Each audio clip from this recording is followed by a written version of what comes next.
The young hero and the horrible giant, David and Goliath, from 1 Samuel 17.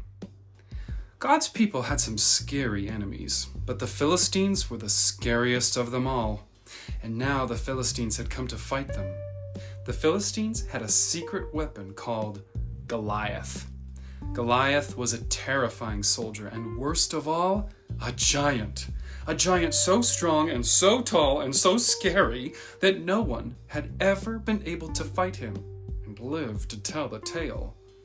So there they were, the Philistines standing on the top of one hill, God's people standing on top of the other.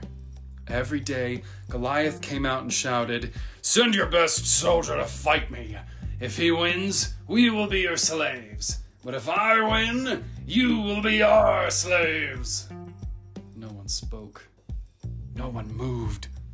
"Chickens!" Goliath bellowed. "Your God can't save you. I'll rip your heads off and have you on toast."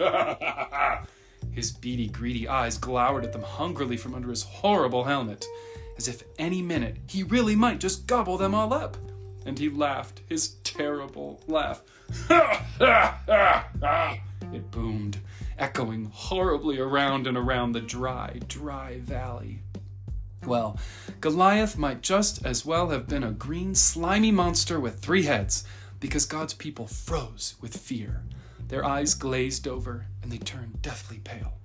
They knew if someone didn't do something quick, if someone didn't save them, but God would do something. He would send someone to save them. Now, you remember that David was the youngest son of Jesse? Well, his brothers were soldiers in the army.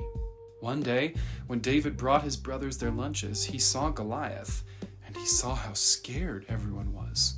"Don't be afraid," David said. "I'll fight him for you." "You're only a little shepherd boy," the king said, "and Goliath is a great soldier. How will you fight him?"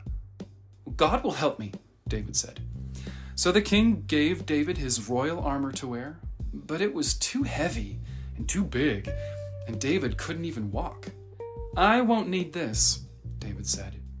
Instead, David picked out 5 smooth stones from the stream. 1, 2, 3, 4, 5, took his slingshot, and walked towards Goliath. Step, step, step. Goliath walked towards David. Thud, thud, thud. "You?" Goliath peered down at the small boy. "I'm little," David shouted up to him, "but God is great." Goliath laughed, an even terribler laugh than usual. It went. With just one swing of his giant sword, Goliath could finish the boy off. But David kept going. "It isn't how strong you are, or how many swords and spears you have that will save you. It is God who saves you. This is God's battle, and God always wins his battles." David put a stone in his sling, swung it around, and let it go.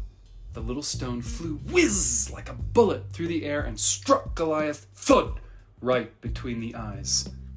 Goliath stopped laughing.